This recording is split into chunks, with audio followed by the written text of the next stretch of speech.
J'ai pris cette image peu après notre arrivée à Taouila en octobre dernier, en allant voir la sortie de cette ville contrôlée par un groupe rebelle non belligérant et qui avait établi un checkpoint à l'entrée de cette ville, notamment pour faciliter l'arrivée de populations déplacées qui fuyaient la ville d'El Fasher à 2 heures de route. La ville d'El Fasher étant assiégée depuis environ 1 an par les forces de soutien rapide.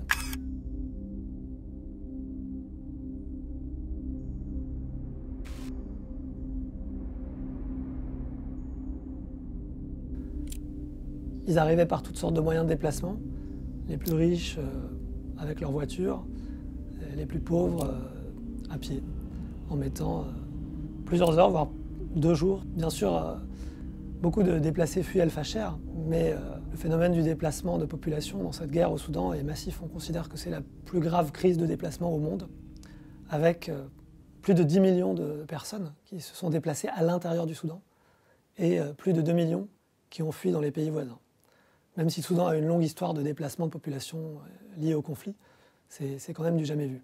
Chaque vendredi, donc, les forces rebelles contrôlant Taouila déployaient des troupes sur la route d'El Fasher afin de protéger l'arrivée des civils et de permettre à des convois humanitaires d'atteindre la ville. Et ça a bien fonctionné jusqu'au moment où les forces de soutien rapide ont considéré que ce déploiement d'aide, y compris alimentaire, n'était pas souhaitable et permettait aussi à leurs ennemis de survivre, et ils ont décidé, malgré les pressions internationales, malgré une résolution du Conseil de sécurité des Nations Unies leur demandant de mettre fin à ce siège, de prendre le contrôle de cette route, de mettre fin au corridor et donc de resserrer leur siège, qui, au moment où je parle, malheureusement continue. Sur cette photo, on voit une femme dont j'ai choisi de ne pas montrer le visage et qui est l'une de ces déplacés qui sont arrivés de la ville d'El Fasher jusqu'à Taouila. Elle me montre l'une des plantes que les déplacés à El Fasher, mais aussi à Taouila, ont dû consommer, faute d'avoir accès à de la nourriture. El Fasher et les camps environnants ont fini par être reconnus comme étant en situation de famine. Et manger cette plante, pour les gens, pour eux, c'est un indice de la gravité de cette situation. Probablement, c'est une plante qui n'avait pas été mangée depuis des décennies.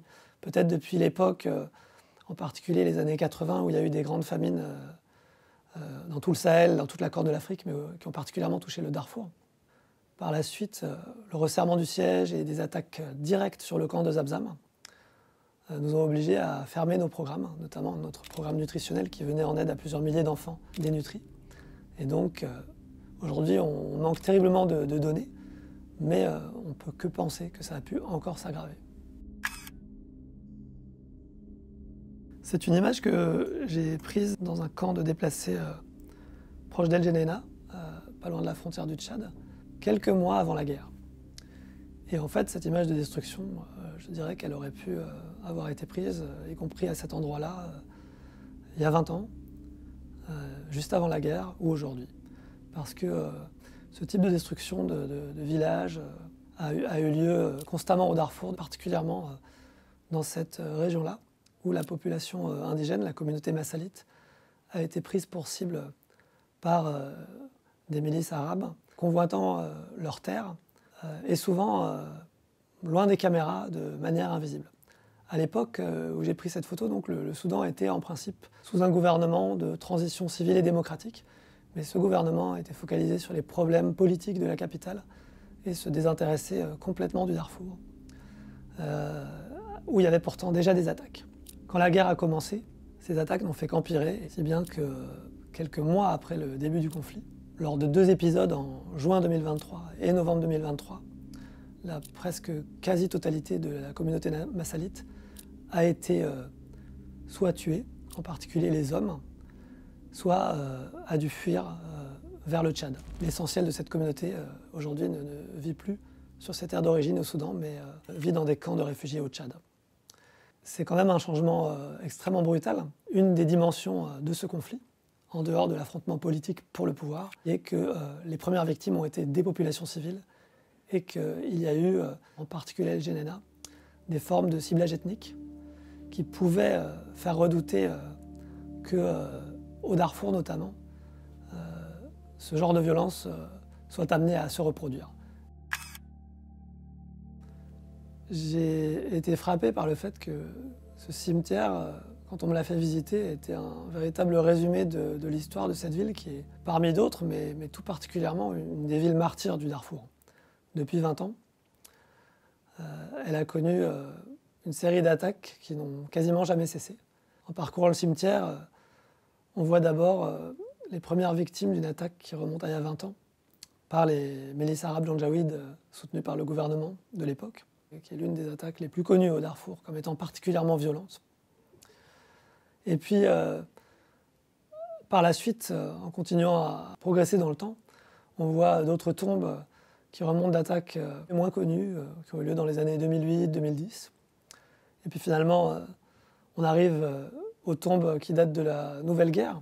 Et les gens me montraient aussi dans le cimetière les dernières tombes, en me précisant que c'était essentiellement des enfants morts de la faim, qui venaient notamment de la ville voisine d'El Fasher et des camps de déplacés comme Zamzam, proche d'El Fasher. Ce cimetière, ça montre aussi qu'il y a probablement beaucoup plus de morts que ce qu'on croit dans cette nouvelle guerre au Soudan. C'est une photo qui date de 2011. Et on était encore en plein milieu du vieux conflit du Darfour. Et pour moi, c'est une photo qui raconte l'échec quasi total de la communauté internationale à intervenir dans ce conflit. On l'oublie, mais ce conflit, tardivement certes, a tout de même mobilisé au niveau international. Et notamment, l'une des réponses auxquelles il a donné lieu, c'est le déploiement d'une mission de casque bleu, d'une force de maintien de la paix des Nations Unies et de l'Union africaine. C'était une force conjointe qui a constitué pendant plusieurs années, avec plus de 20 000 hommes, l'une des forces de maintien de la paix les plus importantes jamais déployées au monde sur un conflit. Et pourtant, ça n'a pas suffi.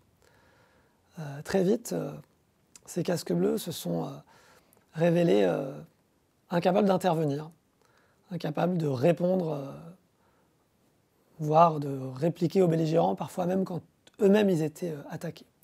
Donc là, on voit un groupe de casques bleus qui regarde un village brûlé.